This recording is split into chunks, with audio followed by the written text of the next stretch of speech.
This is Pet Life Radio. Let's talk pets.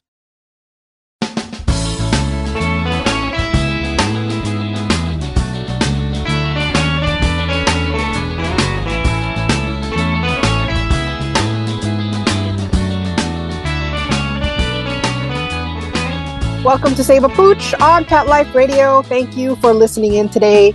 I am Beverly Isla, your host. Today we will be talking with renowned animal communicator Claudia Hehr about who animals really are. And many may think, well, that's obvious, but Claudia, she has a deeper perspective that we can better understand animals or be more open to connecting with them in ways we never thought possible. So when we get back from these messages, we will hear from Claudia. How many of you have pets? My hand's raised. Now think about how lucky you are to have such a sweet little pet in your life, and that pet is lucky to have you too. But unfortunately, there are countless pets out there that don't have a home to call their own. However, Bob's from Skechers is trying to change that. So we developed Bob's for dogs and cats to help pets in need. With every purchase of adorable Bob's footwear or fun, stylish apparel, or even the cutest Bob's pet accessories, Skechers makes a donation to Petco Love to help save shelter pets. And with your help, we've already saved the lives of over 1 million pets and raised over $7 million. So while you're getting style and comfort with features like Skechers' famous memory foam cushioning, you're also helping to save an adorable pet in need and helping another lucky owner be connected with a future best friend and companion, because happiness is having a loving pet by your side. Find Bob's at a Skechers store, Skechers.com, select Petco locations, or wherever stylish footwear is sold. Let's Talk Pets on PetLifeRadio.com.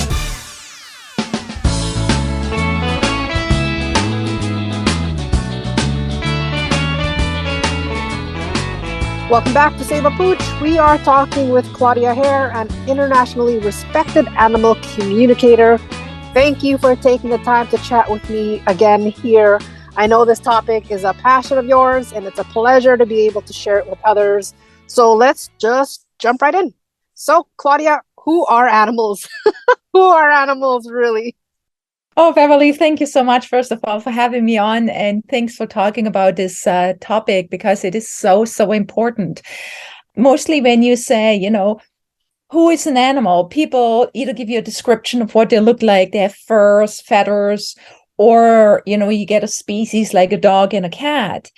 But that's not who an animal is. That is what an animal is.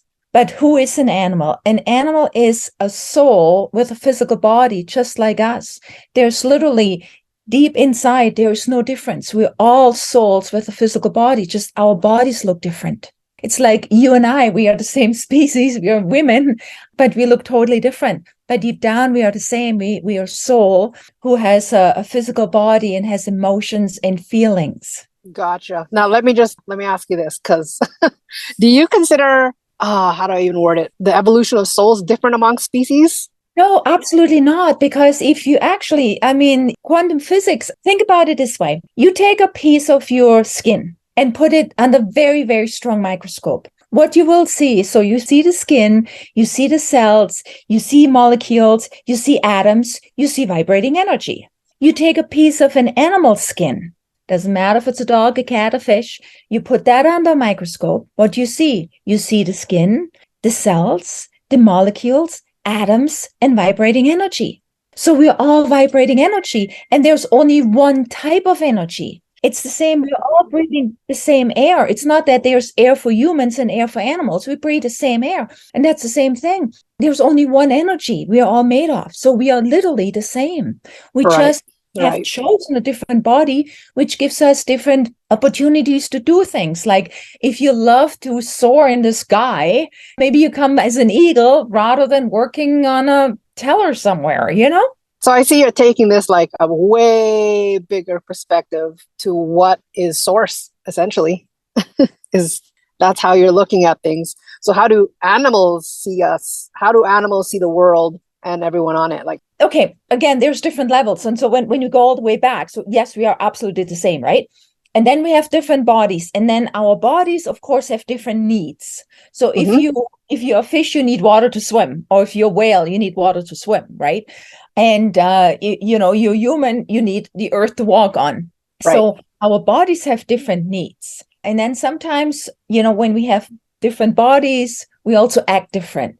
But animals are kind of the same. Like an animal, when, I have communicated with thousands of animals from, I don't know how many, hundreds of different, maybe 1,000 different species. They do see us as what we are, because quite often we are an enemy, like we're a predator, we hunt them, we go after them, right? So there's already this, oh gosh, there's human coming. But deep down, like if you talk to a dog or a cat companion, they see us, we look different, yes, but they don't really look on our outside, they look at our inside. And they also see that there's not much difference between us either. So they see us for who we are and not for what we are. We usually see an animal for what they are and not who they are. Right, exactly. It's kept at a very superficial level. Correct. I always say to people when I give a seminar, because a lot of people see there's a big separation, like there's on one side, there are the humans, on the other side, there are the animals kind of thing, right? So to start to get that barrier down, see an animal not as a different species, see an animal as a culture. Like we love to travel the world, right? We love to travel because, we like to see different cultures. We like to see how other people live because it's interesting, right? I mean, if we all would live the same life, why would we travel, right? So we love to see how other people, how other cultures work. And we like to take on certain things because you can learn from each other, right? Mm-hmm. So there's the American culture, the Canadian culture, the German culture, the French culture, the Italian culture, the Japanese culture. So we see it as a culture. So see a species, an animal species, also as a culture. See the dog culture. See it as the cat culture, the horse culture, the cow culture. And then you get to know them and see what is beneficial there. You know what I mean? So don't see a separation, just see a different culture and try to get to know that culture. It makes already a huge difference. Yeah. And this is a very expansive conversation that goes beyond the animal kingdom, because when we consider that we are all multidimensional, that includes any other beings. So you're absolutely correct, is if we can see past who our limitations are, even within us, then we can expand to like other types of communication, which I won't go down that rabbit hole. But given that what you've mentioned, how humans see animals, so how does this distorted view change the reality of our ability to see who animals really are? If we, again, see somebody as what they are, you already see the body, and the body has certain limitations, right? Like, for example, people always want to teach animals to, they either use sign language to communicate with us, or they use buttons to communicate with us. Oh, I love that. Every time I see those videos. Yeah. There you go. So, for example, yes, a dog can't do sign language because they don't have fingers. There's a limit of what they can do, right? Right. Then people think because there's a body, so the body has it gives the whole being a limited ability. So let's say a snake doesn't even has any hands to do anything, right? Again, then we think they're less intelligent or something. But if we see the being, like the animal as the whole being, if we know that it's only the outer that is different rather than the inner, then we also know that they have the same abilities. And then all of a sudden, we know now that they have abilities that we have. So, for example, we used to say that children are not aware of anything till they're around 5 or 6 years old. Like a kid it's not aware of anything, right? Right. Yeah. That. And now, like that was, I don't know how many years ago. Now, when women are pregnant, they know that the fetus feels everything, hears everything. So people now sing to their unborn children. They read them books, right? So because now they are aware that the unborn child gets everything that's going around outside of the womb. So it's kind of, so the same thing. Now we have to see that with animals as well, that it's not the outer, it's the inner. So they have way more abilities. And once we are aware of that, then we can better communicate with them. We can better understand them because there's no separation. And we know that they have more feelings, that they have more understandings. They might have limited abilities to do certain things, but they have the same understanding and the same feelings. And once we're aware of that, it will change everything. Because if you think about it too, we have more and more laws, but it's just, again, for the outer, not for the inner. Once we understand that there's more going on the inside, I believe, because we are more open and we treat animals different. It's not, again, from the outer, it's from the inner. Exactly. Well, that's where basically everything starts, right? Correct. And you pretty much answered my next question, which is what is the difference between humans and animals? Is there anything else that you wanted to add to that? Literally, no, there's only the outer. There's really, we just look different. Yeah, and that makes this world this beautiful place, because if we would all look the same, it would be boring, right? So it's wonderful. I mean, gosh, how awesome is that, to give your dog a hug or to snuggle up, like this beautiful, the fur, to feel the fur, or, it's so wonderful. Or when your cat lies on you and purrs, that's one of the most amazing feelings, So it's so beautiful that we are different.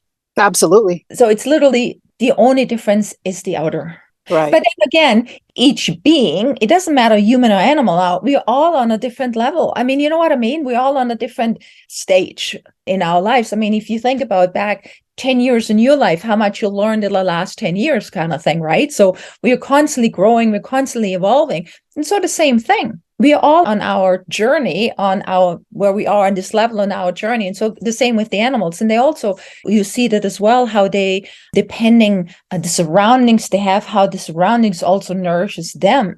Absolutely. And I do think, yes, we're all on different paces in our journeys and whatnot. But I do believe we are kind of headed all in the similar direction, which is the multidimensional journey. But we won't go there. But we're going to have a quick break. And when we get back, we'll continue talking with Claudia about who animals really are. Take a bite out of your competition. Advertise your business with an ad in Pet Life Radio podcasts and radio shows. There is no other pet-related media that is as large and reaches more pet parents and pet lovers than Pet Life Radio. With over 7 million monthly listeners, Pet Life Radio podcasts are available on all major podcast platforms, and our live radio stream goes out to over 250 million subscribers on iHeartRadio, Odyssey, TuneIn, Stitcher, and other streaming apps. For more information on how you can advertise on the #1 pet podcast and radio network, visit PetLifeRadio.com/advertise today. Let's talk pets. Let's talk pets On Pet Life Radio. Pet Life Radio. PetLifeRadio.com. Welcome back to Save a Pooch. We are talking with renowned animal communicator Claudia Hehr about animals and who they are beyond how we usually see them. I think this is a perfect segue to discuss, if there's not much difference between us and animals, then what is the difference between domesticated and wild animals? That's actually really interesting, because I learned a lot about that by communicating with so many different species. And of course, there's, first of all, the way the animals see us, because I don't like the word wild animals, because it assumes that it's a vicious animal. It's an animal that just wants to attack us kind of thing, wild. So it's more like the animals that don't really live with us in close proximity, right?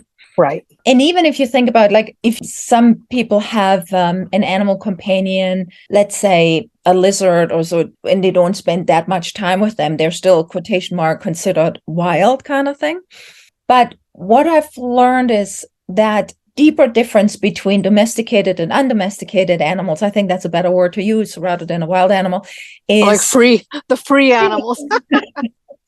is that the animals that live with us, they actually have taken on some emotions that undomesticated animals don't have. For example, embarrassment. Really? Yes. An undomesticated animal, let's say a sheep, an elephant, a snake, they don't really know embarrassment, because animals, they don't make fun of each other. However, animals that live with us, many times they feel embarrassed. I had this one example that there was a dog who had gotten a really funny haircut, and people were laughing at it, and the dog felt embarrassed. Or one of my dog companions, Hira, she lived with me many, many years ago, a beautiful, beautiful dog, and she had hip dysplasia. And so I actually got her a little cart. She was a 70-pound dog, so she was a larger dog.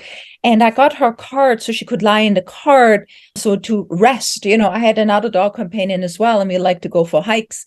And when Hira was hesitant to walk because of her hip dysplasia, right? So I got her a cart, and she was so happy because she walked even further, because she knew that anytime she would get tired or her hips weren't feeling so well, she could get in the cart. And I was so happy. And that was way before people had those the wheels. Yeah. Yes, those, what are they called now? Like kind of like a baby carriage kind of thing. So when people saw her, like the first time we went out in that cart, she was so happy. She was happy, happy, happy. And then some people stopped and laughed, and like, oh, a dog shouldn't, like if a dog can't walk, you should put a dog down. Literally, that's what they said to me. So the next time she went in, she was hesitant, and it happened again. People were making funny remarks.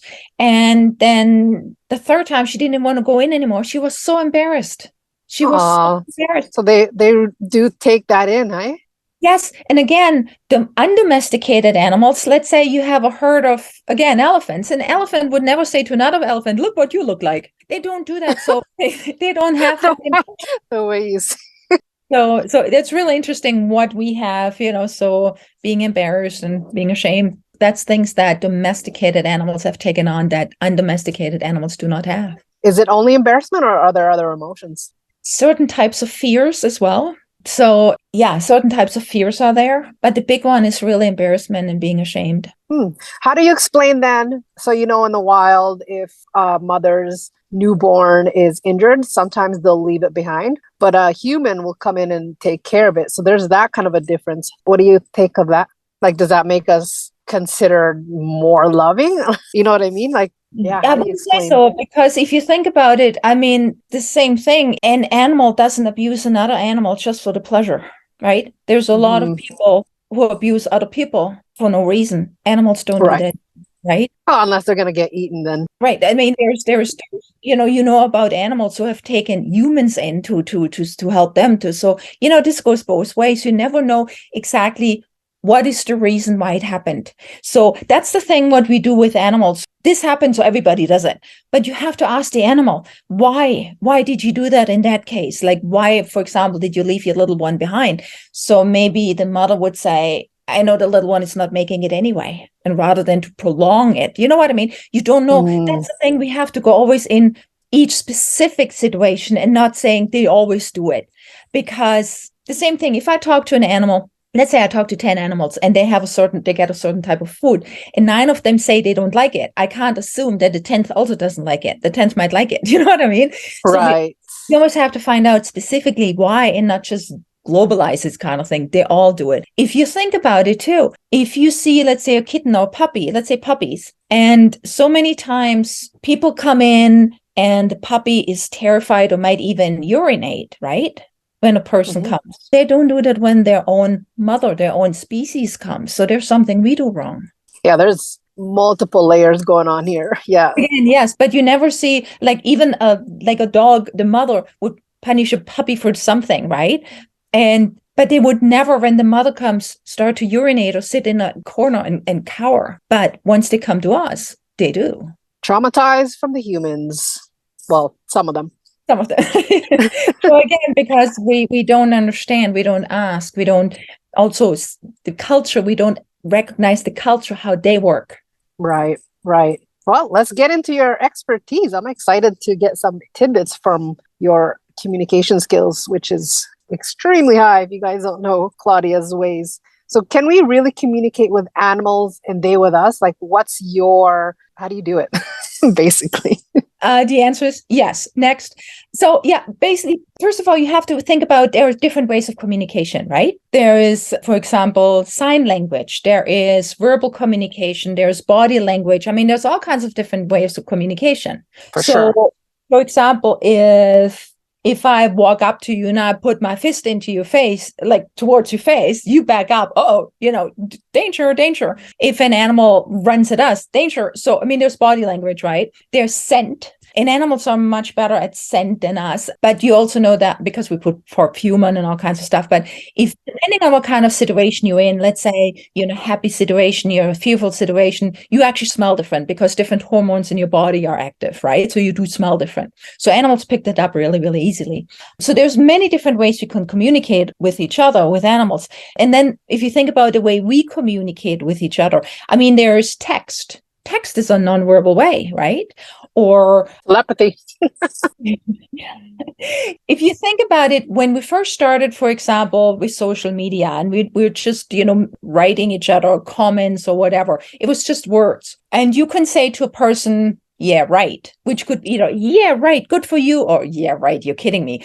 How did you know which one it was? You just had two words. So that's why I actually came out with the emojis, to put more emphasis on it. Which one do you mean, right? So we understand it better non-verbally. So the same thing when we communicate with animals, we use telepathy, which is a non-verbal way of communication. Sign language is non-verbal way of communication. So telepathy is known as the universal language because everybody uses it. I, however, like to call it a soul language because it's a soul ability. Every soul has this ability. And as we said earlier, we all souls. We all have this ability. Doesn't matter humans or animals. And that's why we can also connect with souls who have left their physical body, because there's a misconception that a lot of people say your body has a soul, which is incorrect. Your soul, who sometimes has a body. So it is a soul ability. So that's why we can connect with animals telepathically, and through telepathy we can have a real conversation with questions and answers. So again, when I connect with animals, communicate with animals, I communicate through telepathy and just translate into words for people to hear what the animals have to say. And being an empath as well, I also put the emotions in that are coming from the animals. Right. Exactly. No, I completely agree. Telepathy is something we are all able to do. It's just a matter of tuning into it. Correct. We have this ability. We just have to learn it, relearn it, because so often you're in a situation where you, for example, you walk into a room or somebody's coming to you and you have a funny feeling. Where does that come from? That is a telepathic message that you got, right? Careful, danger, or something. So we all have it. We just have to learn how to better use it, how to understand it, because our entire life, nobody has ever taught us how to do it. Right, exactly. So what are some examples?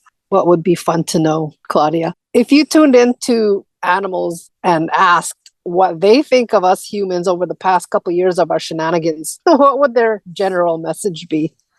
Especially the last 2 years, they couldn't understand it. It didn't make any sense to them that all of a sudden they were not allowed to see their friends, or also for people, that were close by, that they only could see half of their faces, kind of thing. It was really hard on them. It was very, very hard on them. Oh, I can imagine. It's completely different. But with you, because you are traveling and you now have, how many animals? You have quite a bit. I got a big animal family, yes. Yes. But you, over the past 3 years, you probably gave them more freedom. Because you went from, where were you? You were out East Canada. Now you're in West Canada, right? So you got to see how these different provinces within Canada changed over the last 3 years. And with you being close with your animals, what did they see? And what did they think? I'm so blessed with my animal family because, first of all, I wouldn't do all this traveling if I would never travel and leave my family at home. So they traveling with me. And I did ask them if they would mind, if they would be okay with it, because some of my cat companions weren't very happy about being in a car. However, it's not a car, we have, of course, more space. So if they wouldn't have said yes, I wouldn't have done that. But they are, and they're so happy, and they're just amazed about everything they see and smell. And I'm so blessed that they're with me, and they're literally, okay, where's the next place we go? And they're just so happy with a new place and all the new smells and. So it's amazing. They meet a lot of other animals, of course. And the other day we went into the mountains, in the Rocky Mountains, and we saw all kinds of undomesticated animals. And Yeah. it was just awesome because my guys are a little bit different because we do all that communication. We talk. That's a normal thing in my family. You know what I mean? We talk about Yes. everything. So it's different. And the same thing when I see animals, it's just a little bit different because when I see an animal that I don't know, I stop kind of thing, introduce myself, and then my guys the same way. I mean, I was walking not that long ago with my 5 dog companions, and we were literally walking on a gravel road, and all of a sudden out of the bush a coyote jumped and joined us. And there was absolutely there was absolutely nothing. It's just like, okay, let's join and he walked with us for a while, and then all of a sudden I thought, oh, it's actually a coyote, right? And then the energy changed and he just jumped back into the woods. It was absolutely amazing. That's awesome. One time, again, we were all walking and it was a little path and a porcupine came from the other side. And I thought, oh, porcupine, not so good. So I asked my guys, and they were off leash, right? So I asked my guys, please stay on the right side where we are walking right now. And the porcupine came and I said, we just want to pass if you would mind walking on the left side. And literally, we just passed. So, that's amazing. Hopefully you don't have I guess when you come in front of a bear there in that area, because there's a lot there, you would have no problems, Claudia. No problems. I'm totally aware because, again, it's also respect, right? I mean, I'm in their territory. So I respect that. I'm not like, hey, I'm a human, you get out of my way. No, it's like, okay, this is your area. Sorry for passing through. We're just heading to the side here. Please, would you mind? And again, everybody's different. I mean, everybody's different. No difference, humans, animals. Some say, sure, go ahead. Others say, hey, get out of here. Right. Yeah, personalities too. Exactly. And they have different experiences too, right? Oh, for sure. For sure. That's what it's all about. Yeah. Now, before we wrap up, what is next in your endeavors? What are you up to? You doing any more like animal communication workshops? Are you doing more of education towards this topic? Both. I mean, my passion is really about this topic, who animals really are, because I really, once we know and understand who animals are, everything will change. We change the way we are with animals. It makes this world a better place for animals. And it also makes people to have a better relationship with animals. You know what I mean? So it's basically the next part in our evolution, so to speak, right? Yeah. But the animal communication, of course, it is so, so important because if we don't understand them, there's so many people when they love the animal companions, right? And they never had a session, then they have a session, and all of a sudden they're so, wow, I had no idea. It really brings the relationship to the next level. Yes. And that is so important. Absolutely. And I do like that it's hitting multiple growth factors at once. It's, yes, getting a better relationship with their animals, but also having a relationship with yourself and self-discovery and seeing like, that there's a lot more than we see. So that's awesome that you're doing that. That's correct. Because if you think about it, what we know about animals, where does it come from? It's been handed down from generation to generation. Like you learned how to look after your dog or cat companion from your parents. Where did they learn that from? From their parents. And the same thing. I mean, even with experts, if they study animals, yes, but they only study the outer. How far can a gazelle jump? Why does a frog change its color? But they never communicate with them. So once we communicate with them, we find out so much more. For example, I spoke with a certain species for some researchers. And again, they can't just find out the outer. So when I communicated with a few animals from that certain species, I asked them about their lives. And I found out that they're actually at the age of 18, there's something happening. It's almost like when we become all of a sudden, from a teenager to an adult, right? So something happened around the age of 18 for them. And of course, how can the researchers find that out? Because emotionally something changed with them. And that you can't find out without asking the animal, because they might not change exactly their behavior or something, but internally they feel different. And it was actually stingrays I communicated with. So again, that you can also only find out through communicating. And sometimes too is you do certain things And you just do it. I've never even thought about it. And then somebody asks you, why do you do that? And then you think about it. And I never thought about why I'm doing it. You know what I mean? So it's the same with animals. So sometimes also talking to them, with them about certain things also makes them all of a sudden aware, yeah, why am I actually doing that? Self-discovery for animals. Exactly. Like I said, no difference between humans and animals, because if you do certain things, where does it come from? Or it's been handed down again from generation to generation to generation, and we just keep on doing it. So it's about time that we refresh that, because just because we've been doing it for so long doesn't mean it's right, or doesn't mean there has been a change. Absolutely. There's way more. Exactly. Well, thank you so much, Claudia, for answering that question. Who are animals? We are out of time. I really appreciate you taking the time to be here, and thanks to our show producer, Mark Winter, for making the show possible. You can view Claudia's website at claudiahehr.com, which will also be on the show notes page. And if you have any questions, comments, or ideas for a show, please email me at beverly@petliferadio.com. So until next time, spread animal compassion. Let's Talk Pets, every week on demand, only on PetLifeRadio.com.